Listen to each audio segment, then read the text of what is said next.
अजब गजब फैक्ट्स के इस एपिसोड में आपका स्वागत है। आज हम आपके लिए लेकर आए हैं महाभारत काल के कुछ ऐसे योद्धाओं की कहानी जिसे सुनकर आपको भारत देश और इसके वीरों पर गर्व होगा।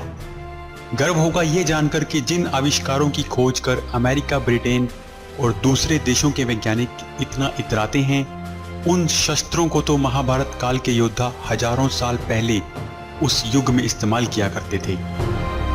दोस्तों, आज हम आपको बताने जा रहे हैं ऐसे योद्धाओं के बारे में जो युद्ध में लड़ते लड़ते मारे गए लेकिन अपना नाम अमर कर गए।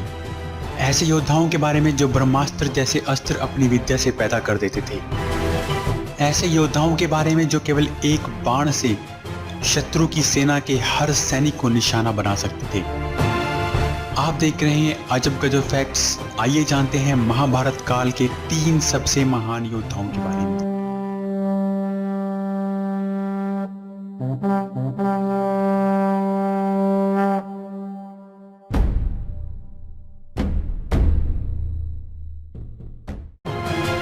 नंबर 3, बर्बरीक। बर्बरीक घटोत्कच के पुत्र और महावीर भीम के पोते थे। बर्बरीक महाभारत काल के सबसे शक्तिशाली और महान वीरों में से एक थे। बर्बरीक ने अपनी माता से अस्त्र शस्त्र की विद्या ग्रहण की थी। उसे बचपन से ही एक वीर योद्धा बनने का शौक था, इसलिए बर्बरीक ने भगवान शिव की तपस्या कर उनसे 3 अमोघ बाण हासिल किए। इन 3 बाणों में इतनी शक्ति थी कि बर्बरीक किसी भी युद्ध को एक पल में खत्म कर सकता था। बर्बरीक बहुत शक्तिशाली और वचन का पक्का था। दुनिया को विनाश से बचाने और कमजोर का साथ देने के लिए बर्बरीक की मां ने उससे वचन लिया कि वो किसी भी युद्ध में कमजोर पक्ष की ओर से लड़ेगा। ऐसे में जब श्री कृष्ण ने बर्बरीक की परीक्षा ली तो उन्होंने बर्बरीक को कहा कि क्या वो एक पेड़ के सभी पत्तों को एक साथ निशाना बना सकता है। बर्बरीक ने अपनी ताकत को दिखाने के लिए जब पेड़ पर निशाना साधा तो श्री कृष्ण ने उस पेड़ का एक पत्ता अपने पैर के नीचे दबा लिया, लेकिन बर्बरीक ने उस पत्ते में भी उस पेड़ के दूसरे पत्तों की तरह से छेद कर दिया। इस पर श्री कृष्ण चिंतित हो गए, क्योंकि वो जानते थे कि युद्ध में कभी कौरवों का तो कभी पांडवों का पलड़ा भारी होगा। ऐसे में बर्बरीक युद्ध में कमजोर पक्ष की ओर से लड़ते हुए पांडवों का भी विनाश कर सकता था। इसलिए श्री कृष्ण ने बर्बरीक का सिर मांगा और अपने सुदर्शन से उसका सिर काट दिया।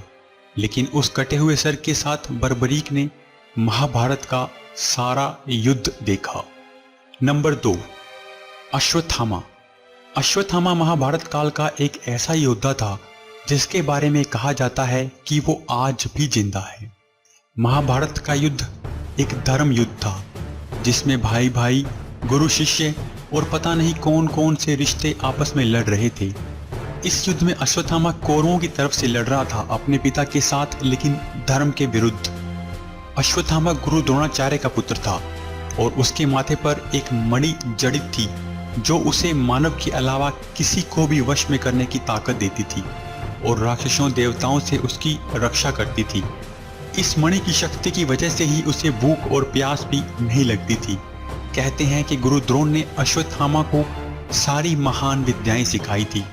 अश्वत्थामा के पास वो सभी हथियार थे जो किसी भी सेना को परास्त कर सकते थे। अपने पिता द्रोण की युद्ध में मृत्यु के बाद अश्वत्थामा ने नारायण अस्त्र का प्रयोग किया जो पूरी सेना को खत्म कर सकता था, लेकिन श्री कृष्ण ने सबको उस शस्त्र के सामने झुकने का आदेश देकर सबको बचाया। इसके बाद अश्वत्थामा ने अग्नि अस्त्र का प्रयोग कर पांडवों की 3/4 सेना को समाप्त कर दिया। कौरवों के युद्ध में हारने के बाद अश्वत्थामा ने रात में पांडवों पर आक्रमण कर पांडवों के 5 पुत्रों को मार डाला। जब पांडवों ने इसका बदला लेने के लिए अश्वत्थामा पर आक्रमण किया तब अश्वत्थामा ने ब्रह्मास्त्र का आह्वान किया।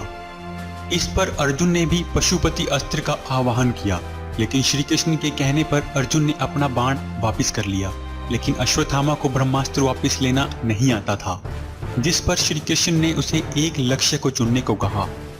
इस पर उसने अभिमन्यु की पत्नी उत्तरा के गर्भ में पल रहे बच्चे को निशाना बनाया।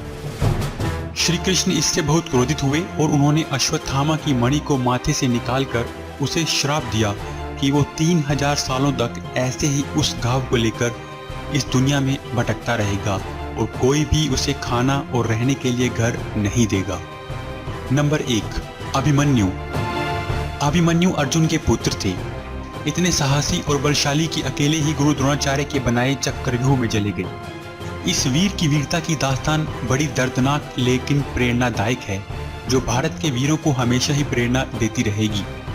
महाभारत के युद्ध में 13वें दिन कौरवों ने एक चाल चली, जिसमें अपनी सेना के छोटे से भाग को द्वारिका पर आक्रमण करने के लिए भेज दिया, ताकि अर्जुन और श्री कृष्ण द्वारिका को बचाने के लिए चले जाएं, क्योंकि जिस व्यूह की रचना गुरु द्रोण ने की थी उसे सिर्फ अर्जुन ही तोड़ सकते थे।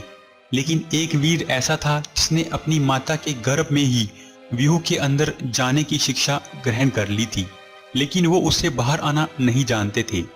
युधिष्ठिर को पता था कि अगर व्यूह को तोड़ा नहीं गया तो उनकी पूरी सेना खत्म हो जाएगी, इसलिए उन्होंने अभिमन्यु को व्यूह में जाने को कहा। सभी पांडव अभिमन्यु के साथ थे, लेकिन जयद्रथ ने शिव से पाए अपने वरदान के कारण सभी पांडवों को व्यूह के अंदर जाने से रोक दिया। अब केवल अभिमन्यु ही व्यूह में प्रवेश कर चुके थे। चक्रव्यूह में अभिमन्यु ने हजारों कौरवों को मौत के घाट उतार दिया, जिसमें दुर्योधन का पुत्र भी था। अभिमन्यु सभी योद्धाओं को हराता जा रहा था, लेकिन अब कौरव छल पर उतर आए और 7 योद्धाओं ने मिलकर अभिमन्यु पर आक्रमण कर दिया। अपने रथ के टूटने के बाद भी अभिमन्यु उस रथ के पहिए से ढाल बनाकर युद्ध लड़ते रहे, लेकिन 7 योद्धाओं के किए गए हमले की वजह से वो वीर गति को प्राप्त हुए। 16 वर्ष के इस वीर युवा ने कौरवों के सामने उस वीरता का प्रदर्शन किया, जिसे देखकर गुरु द्रोण और कर्ण जैसे वीर भी हैरान रह गए। दोस्तों, मैं जानता हूं कि केवल 3 योद्धाओं से ये सूची पूरी या शुरू भी नहीं हो सकती। जल्दी ही हम आपके लिए लेकर आएंगे इस वीडियो का दूसरा भाग। आप अपने सबसे फेवरेट योद्धा का नाम कमेंट में जरूर लिखें, ताकि हम उन्हें आगे आने वाली लिस्ट में सबसे पहले शामिल कर सकें। धन्यवाद।